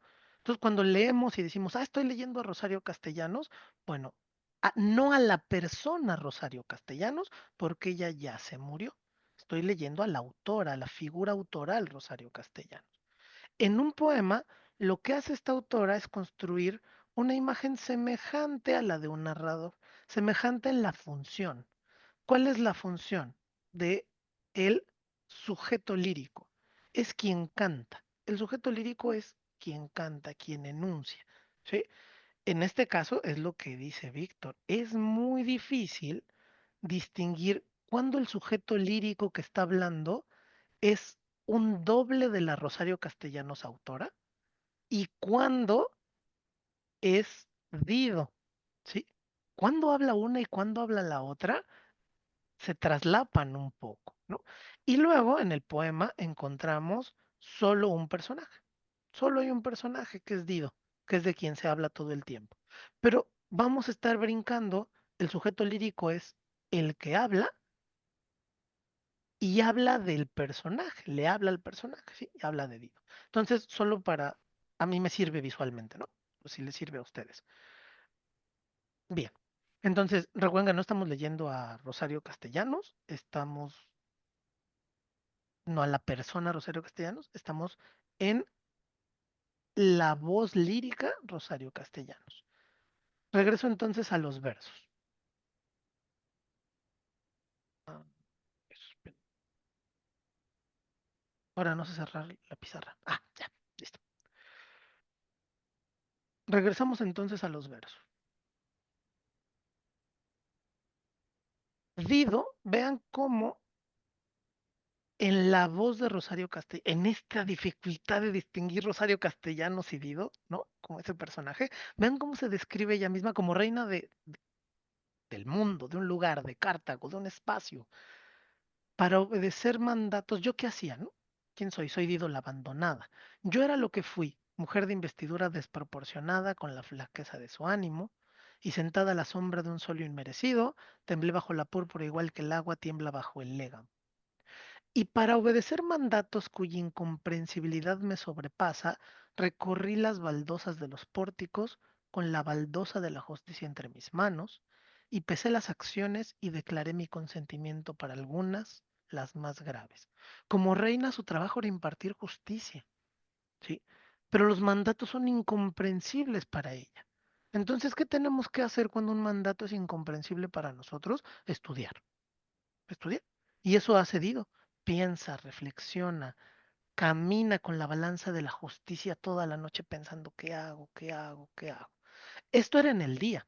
Durante la noche, no la copa del festín, yo no me iba de parranda, no la alegría de la serenata, no andaba en la fiesta, no el sueño deleitoso. No, no, no. Yo no dormía, sino los ojos acechando en la oscuridad, la inteligencia batiendo la selva intrincada de los textos para cobrar la presa que huye entre las páginas. Y mis oídos, perdón, y entre las páginas ahí, ¿qué está haciendo? Está estudiando. ¿Sí? Es la mujer estudiosa que se está informando, que se está informando. No se puede gobernar sin saber. Bueno, sí se puede, ya ven el desastre que hemos tenido en este país, ¿no? Pero digamos, una reina, una heroína y ahora una heroína trágica no se puede dar el lujo de gobernar sin saber. Entonces hay que estudiar un montón. Y mis oídos, habituados a la ardua polémica de los mentores, al debate, ¿no? Político, llegaron a ser hábiles para distinguir el robusto sonido del oro del estrépito estéril con que entrechocan los guijarros. Entonces tuvo que aprender a ser reina. ¿Se dan cuenta de todo su entrenamiento? Tuvo que aprender de justicia, tuvo que aprender de textos, de literatura, de historia, de filosofía, y tuvo que aprender de política para sobrevivir. Sí, digo, también castellanos. ¿Sí? Las dos están ahí en espejo en esta voz que se está, como dice Víctor, que se está ahí como filtrando por las fracturas de la realidad que nos vierte el lenguaje al poema. Así pues, tomé las riendas de mis días, potros domados. Yo entiendo que es una hipótesis. Para los muchachos, la idea de tomar la rienda de nuestros días no tiene ninguna importancia, ¿no? Nosotros somos dueños de nuestros días. Pero para las mujeres que apenas ganaron el derecho a ser ciudadanas hace 50 años, ser las dueñas de sus días era un logro enorme, enorme. Eran potros que habría que domar. Y miren que dice potros y no yeguas.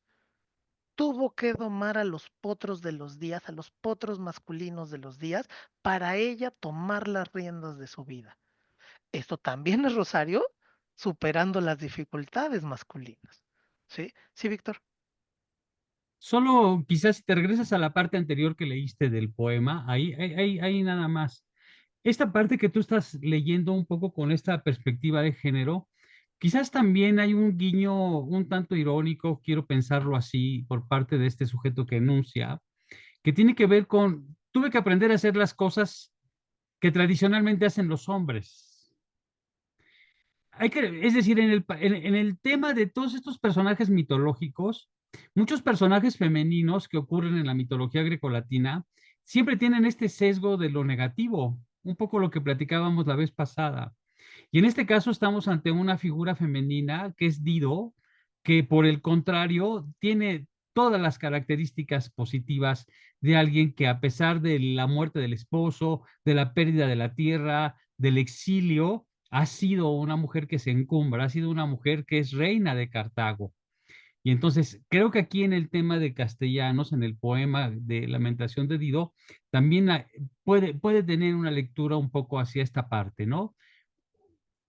Pienso solamente en voz alta. Gracias, Mauricio. No, amigo, te sigo porque es maravilloso. Lo que decía, así pues tomar la rienda de mis días, potros domados. Todo esto está conectado con tomar las riendas de sus días, porque para nosotros hablar de reinas, de presidentas, ¿no? Hablando del contexto mexicano, ya no es anormal. Pero piensen que cuando está escribiendo Rosario Castellanos es absolutamente impensable la idea de una gobernante mujer en el mundo contemporáneo. Y para cuando Virgilio está escribiendo la Eneida, no solo es impensable, sino hasta risible que una mujer gobierne. ¿Sí? Entonces, que Dido sea la reina de Cartago también tiene un tono satírico de parte de Virgilio. ¿Sí? Porque era tan impensable que hay un poco ahí, un tintito de sátira por ahí. Entre todos estos días asiagos, de aprendizaje, de estar a todo el tiempo teniendo que ponerme a la altura de... No crean que la cohorte de una reina o de un rey son sus aliados, ¿eh? Probablemente son sus enemigos principales. Probablemente el peor enemigo del Papa Francisco es uno de sus cardenales. Probablemente el peor enemigo de un rey es su consejero, ¿no? Y eso está, digamos, discutido a lo largo de la historia y de la historia de la literatura. Entonces, lo que nos está diciendo aquí el sujeto lírico es que tiene que prepararse para combatir con todos estos personajes. Bueno, entre estos días asiagos y con frecuencia sentí deshacerse entre mi boca el grano de sal de un acontecimiento dichoso. Piensen en qué vida tan árida, tan complicada. Es una vida dedicada al estudio, al trabajo, a la soba, al gobierno, a la justicia, al derecho, a las decisiones políticas, y solo Solo de vez en cuando tenía yo un granito de sal de un acontecimiento dichoso. Es una vida muy desgraciada, ¿no? Bueno, sí, bueno, es una tragedia tremenda. Es una vida muy desgraciada y muy triste, que apenas tiene unas pequeñas tonalidades de color por ahí. Pero no dilapidé mi lealtad, la atesoraba para el tiempo de las lamentaciones, para cuando los cuervos aletean encima de los tejados y mancillan la transparencia del cielo con su graznido fúnebre. Ahí vienen los muertos, ahí viene el mal agüero, los cuervos como el mal agüero que pasan volando. Para cuando la desgracia entra por la puerta principal de las mansiones y se la recibe con el mismo respeto que a una reina. Imagínense lo que está diciendo esta mujer. Tengo una vida tan dura, tan complicada y de pronto se me aparece la desgracia en la puerta y yo la recibo con el respeto de una reina.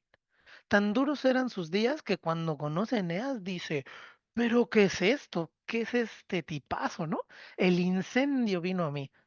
Aquí ella ya no habla de dioses, pero en el relato de Virgilio es cuando Afrodita y Cupido prenden la brasa de la pasión en nuestra querida Dido. Sí, el incendio vino a mí, la predación, pero no la predación mía, la predación de Eneas, él me vino a predar a mí, la ruina de mi nación, el exterminio, ¿sí? Y no he dicho el amor.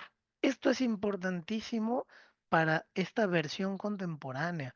Virgilio habla de amor, de pasión, de himeneo, de encuentros. Rosario Castellanos dice no es amor. Es un montón de otras cosas, no es amor. ¿Sí? Culturalmente, en el mundo contemporáneo, en el contexto en el que yo crecí, eso es difícil de entender, ¿no? Separar la pasión del amor es difícil por la tradición en la que vivimos. Pero en el mundo moderno ya es un poco más fácil comprenderlo, ¿no? Que no es a fuerza siempre que esté el amor en el deseo, ¿no? Que pueden ir acompañándose a veces y a veces, ¿no? ¿Sí? Llega el náufrago, pero vean qué bonita forma de decir náufrago. Esto que el mar rechaza es mío. Aquello que el mar no quiere, ¿quién es el mar? Poseidón, ¿no? Aquello que el mar avienta y desprecia, pues yo me lo quedo. Sí.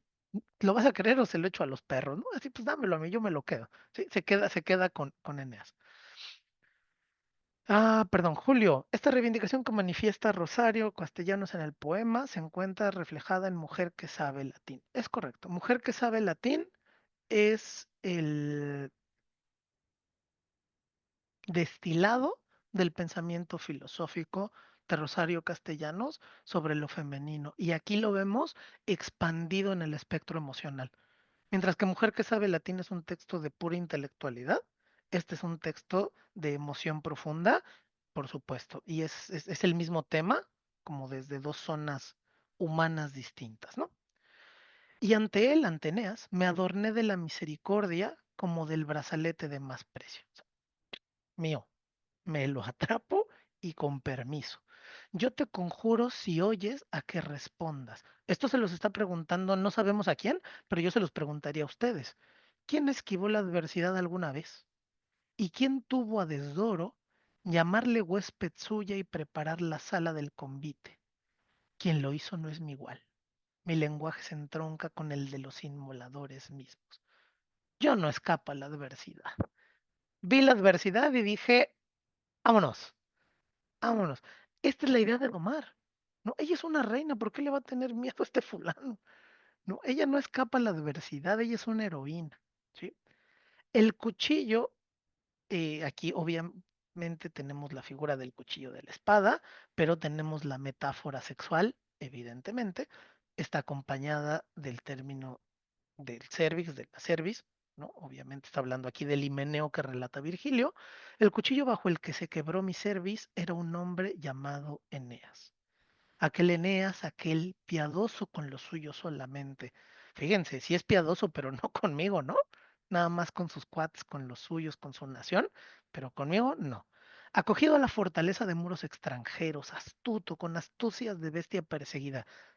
Voy a regresar un segundo al poema de Virgilio no lo voy a abrir, pero recuerden cómo en Virgilio Eneas siempre es el bello, el precioso, el inteligente. En Eneas de Virgilio se concentran las virtudes de Aquiles, de Ulises, de todos los héroes griegos, pues queremos decir que Roma es una nación más grande que Grecia. Entonces, para ello, en Eneas confluyen las virtudes de los demás héroes, ¿no? Em, y aquí lo que está haciendo esta Dido es decir, bueno, si era todo eso maravilloso, pero no con todos, no, solo con los suyos. Yo amé a aquel Eneas, aquel hombre de promesa jurada ante otros dioses. Lo amé con mi ceguera de raíz, con mi soterramiento de raíz, con mi lenta fidelidad de raíz. Era su mirada lo que me cubría de florecimientos repentinos, y oí que el mundo tocaba su flauta de pasto. Se enamoran, viene el himeneo, eh, me voy a pasar al final, porque el final me parece una cosa que tenemos que conversar y no quiero que se me vaya el tiempo. El hombre está sujeto durante un plazo menor al embriaguez de qué del amor. ¿Sí? Aquí lo que está diciendo esta Dido es que ella permaneció embriagada y Eneas dijo, ya voy. ¿No? Lúcido nuevamente, apenas salpicado por la sangre de la víctima, Eneas partió. Vean qué hermoso, nada detiene al viento. El viento es Eneas. ¿Cómo iba a detenerlo la rama de sauce? Yo soy la rama de sauce que llora en las orillas de los ríos. ¿Cómo esta rama de sauce que llora va a detener la fuerza del viento? No se puede, ¿sí? Corre, lo persigue, rasga su corazón, le pide que se quede en las costas del norte africano, se va, no le importa, y cuando Dido regresa a su castillo, ya no es ella, ya no es ella misma, ya no se reconoce. Llego a mi casa y la encuentro arrasada por las furias. Recuerden que las furias son estas tres figuras que vengan los males cometidos, los males de sangre. ¿Sí? Las furias se dedican a vengar los males de sangre. O sea, cuando un padre mata al hijo, cuando un esposo mata a la esposa, en este caso, cuando un amante mata a otro amante. ¿Sí? ¿Y qué está pasando? Que en Dido hay mucho de eso. Ella traiciona a Siqueo, ¿sí? Rompe el juramento a Siqueo por la pasión que siente por Eneas. Y luego Eneas se va y deja prendada a Dido. Y Dido se mata con la espada de Eneas como si el mismo Eneas la hubiera asesinado. Ahí hay dos delitos de sangre que pueden perseguir las furias. ¿Sí? Hay- Tienen que ser vengados esos dos delitos.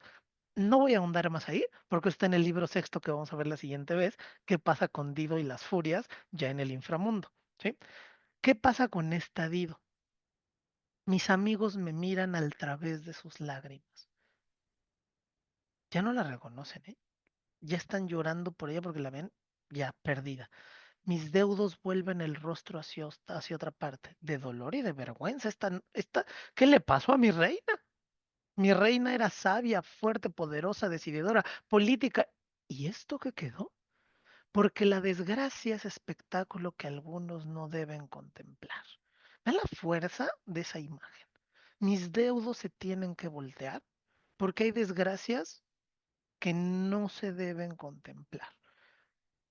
Yo pienso, claro, aquí está hablando de una cosa amorosa, pero yo siempre he pensado, por ejemplo, en los momentos más terribles que ustedes han sufrido, en sus llantos más profundos, en sus enfermedades más dolientes, cuando uno está en recuperación de una operación, cuando uno está todavía drogado por la medicina que le dieron, cuando uno está con el corazón roto y moqueando así, lagrimeando y desesperado porque quiere llamarle a la otra persona y quiere estar con ella, desde una postura de política de reina, de persona de entereza, hay una pérdida de dignidad. Y deberíamos reservarnos el derecho de no exponer ese momento, ¿no? Todos deberíamos tener el derecho a que nadie nos vea en esos momentos tan terribles que tenemos. Es un poco lo que está diciendo Rosario Castellanos. No estoy diciendo que sea mi postura, ¿eh? Estoy leyendo el poema. Sería preferible morir, ¿sí? No por el amor que me dejó, por la vergüenza de lo que me provocó el amor que me dejó, ¿sí? Pero yo sé que para mí no hay muerte, porque el dolor, ¿y qué otra cosa soy más que dolor? Me ha hecho eterna. Y entonces Dido queda en la historia de la humanidad como una figura de dolor, como una figura trágica, como una figura del suicidio, como una figura de la mujer abandonada, de la mujer perdida por el amor. Rosario Castellanos me parece, esto es una interpretación completamente discutible, que le está reclamando a Virgilio también.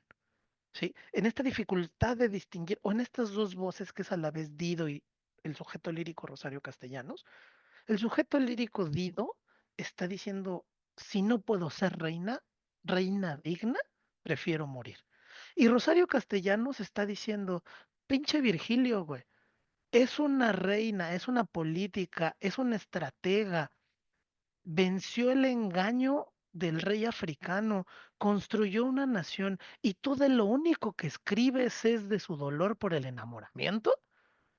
Has convertido que esta figura poderosa, potente, una mujer entrañable y que es un símbolo de liderazgo femenino, la recuerde la humanidad porque estaba enamorada de un cabrón, ¿no? Entonces también hay un reclamo ahí del sujeto lírico Rosario Castellanos diciendo, ¿qué otra cosa soy más que dolor? El dolor me ha hecho eterna. Claro, para la historia de la humanidad. Luego veremos que en la fábula, en el inframundo, tiene otra relación, pero en eso no me meto ahora. Querido Nelson, por favor. A mí se me hizo muy interesante esta versión. Creo que me gustó más que la del mismo Virgilio. Siento que Virgilio, pese a todo, hay una narración parte histórica y narcisista, como yo conquistador, ¿no? Tipo Tim Allen, ¿no? Mejorando la casa, ¿no? Así de, yo soy el hombre, ¿no? O sea, algo así. Sí, aquí se nota cómo escribe una mujer. Aunque la mujer es más emocional que el hombre, tiene más virtudes que el hombre porque su cerebro está mejor conectado. Y ellas, por ejemplo, diariamente tienen 50,000 palabras. Nosotros diariamente nada más tenemos 15,000. Entonces, ni a trancazos llegamos a esa diferencia de lo que hay ahora. Se me hace yo lo pensé en varias formas. Una, sí, una mujer que ha sufrido mucho, tanto como una autorreflexión de ella misma, como que se reflejó con Dido. Y es un pasaje como cuando dices, que ¿dónde está el personaje lírico y dónde está Dido? Y es muy padre eso, porque no sé, cuando me habla castellanos, o ella se está desahogando, porque recordemos que ella tuvo una vida muy, muy dura, ¿no? Y todo lo que vio de Chiapas, etcétera. Y al final, ¿qué es lo que más te genera dolor? Las pérdidas. Y a mí, ¿qué me dice que ella, Dido, no se esté convirtiendo en como un espectro que siempre va a generar dolor? ¿Sí me explico? Así como de estos, como los de Harry Potter que llevaban y te perseguían, porque es una transformación lenta. Para mí es como ya al final y si nos ponemos a ser un poquito más realistas, ¿qué es lo que más dolor nos ha causado a las personas? Las pérdidas, las que quieran. ¿Sí? Un pie diabético amputado, la pérdida de una madre, la pérdida de un hijo, son dolores. Entonces a mí me hizo más pensar en eso. Y si ella ya no le queda de otra, ya se convirtió y él se hizo eterna por ese mismo dolor, pues es lo único que le queda. Bueno, esa fue No, mi reflexión. no, por supuesto, es un fantasma y es un fantasma que canta su dolor. Eso le va a pasar al ladido de Virgilio. Va a ser un fantasma que canta su dolor y que sufre constantemente. Lo que está haciendo Rosario Castellanos es reivindicar la figura de Dido. Estamos viendo un juego como el que vimos la sesión pasada del Minotauro. ¿Se acuerdan? Leímos primero la versión del Minotauro, ¿sí? Del poeta. Y luego, desde la visión de Minos, desde la visión de Teseo, desde la visión de Ariadna.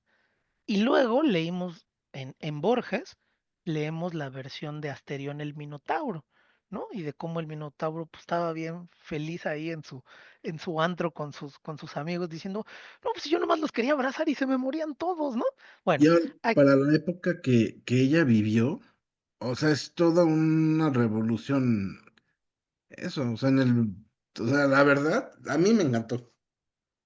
no, el poema es probablemente uno de los más tremendos que tiene Rosario Castellanos.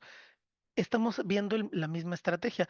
Es una estrategia adrede que consideramos Víctor y yo que les podía parecer interesante de hacer el contrapunto de las versiones. ¿Sí? La fábula es la misma, como pueden ver, la fábula es la misma,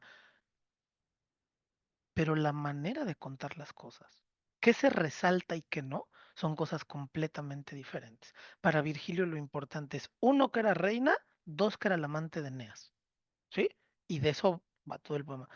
Para Rosario Castellanos, Dido es mujer entera primero, ¿sí? Y después de ser mujer entera primero, es filósofa, es abogada, es diplomática, es estudiosa, es reina de Cartago. Y solo por un desliz y una pequeña equivocación, es amante de Eneas. Y esa equivocación, ese desliz, le arruina la vida y la lleva al suicidio. Pero no le arruina la vida. Digamos, todos nos podemos recuperar de un dolor amoroso. No está diciendo Ladido de Castellanos que no nos podamos recuperar de una cosa amorosa.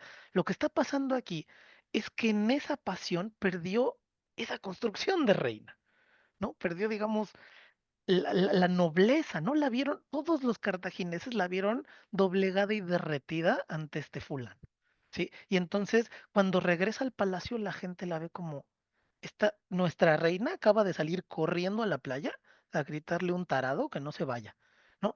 Ese dolor es insoportable, ¿sí? El del amor puede que te levantes, pero el de perder lo regio, el de perder lo soberano, el de perder la dignidad, ese es un dolor que permanece, ¿sí? Y lo que está diciendo Rosario Castellanos es, ahora, por esta pendejada, no más voy a hacer dolor para siempre, ¿no? Y es un reclamo, no es un dictado, ¿no? No está diciendo así es y para siempre, está diciendo no tendría por qué ser así, ¿no? Si yo era una reina, ¿por qué tendría que yo ser solo dolor? Entonces, bueno, esa es la lectura que yo quería compartirles de Rosario Castellanos, es lo que yo entiendo cuando leo el poema, es lo que veo en este contrapunto, amigo Víctor, por favor. No, querido Mauricio, me parece que lo que has hecho es una buena lectura de Rosario Castellanos. Así que en esta parte no interrumpo eso que nos dejas a todos con ese buen sabor de boca. Solamente quizás acotar aquí que a esta altura del partido, pues este ha sido un curso de mitos a partir de lo cual la voz femenina ha tenido de alguna manera un primer plano. Pandora, Dafne, Ariadna, Dido. La sesión siguiente tocaremos el tema de Eurídice a través de Orfeo y del descenso al inframundo de Eneas y este personaje. Así que, pues nada más, estimado Mauricio, yo con eso me quedo. No sé si al ¿Alguien final, que quiera dar algún comentario algún antes de comentario irnos? final. Que quieran conversar, que se les quedara por ahí en el Estimado tintero. Alfredo, adelante. Perdóname, Está amigo, apagado tu ¿tienes micrófono. apagado tu micrófono? Le tienes que picar un botoncito por ahí de color rojo. A ver si lo Al alcanzas a mover el ver. cursor aparece el micrófono.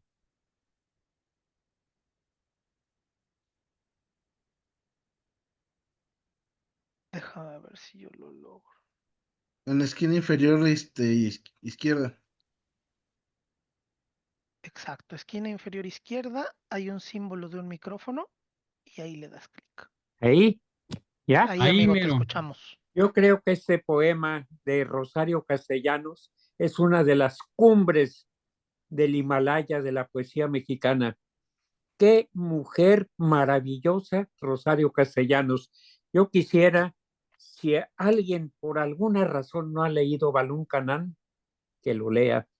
Ahí es el inicio tan doloroso de la vida de Rosario Castellanos, 49 años. Cuánto sufrimiento en 49 años.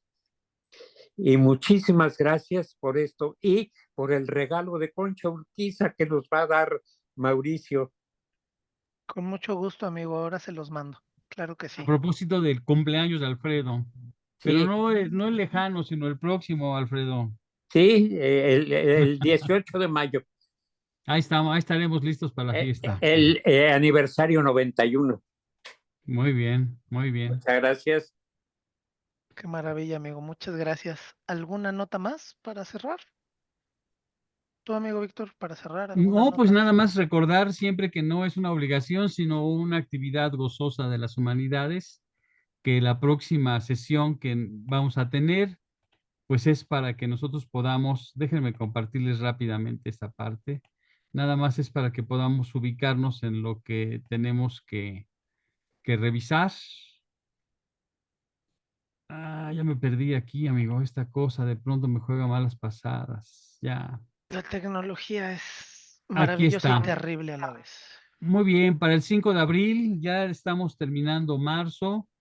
Para el 5 de abril tenemos Orfeo y Eurídice en las Metamorfosis de Ovidio, el libro 10, las páginas 198 y 199. Solamente nos cuentan el mito de Orfeo y Eurídice.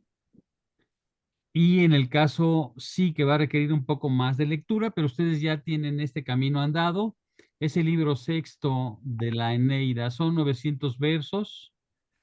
Y si es posible, pues aquí, si tienen posibilidad, pues también entrarle al tema del infierno en la Divina Comedia de Dante Alighieri, los versos 1 a 141.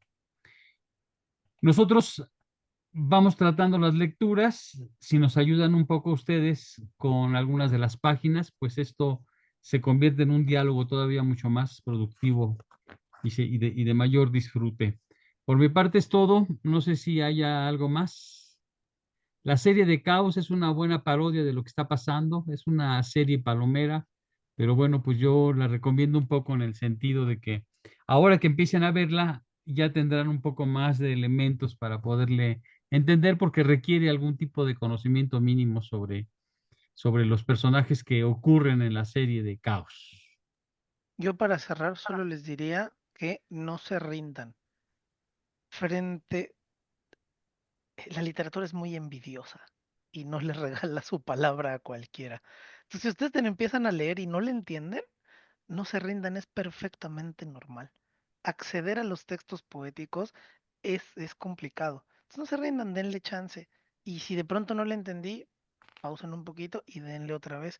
Sobre todo cuando leemos textos tan antiguos como los que estamos leyendo ahora, nunca está mal tener un diccionario a mano. Eso retarda la lectura, claro que retarda la lectura, pero les va a ayudar a expandir su mente a un montón de lugares, ¿no? Porque sí, son una infinidad de nombres, son una infinidad de sucesos, pero es un diccionario ahí al ladito. Pero eso, como dijo Víctor, para mí es muy importante que lo gocen, ¿no? Que lo disfruten en el sentido estético.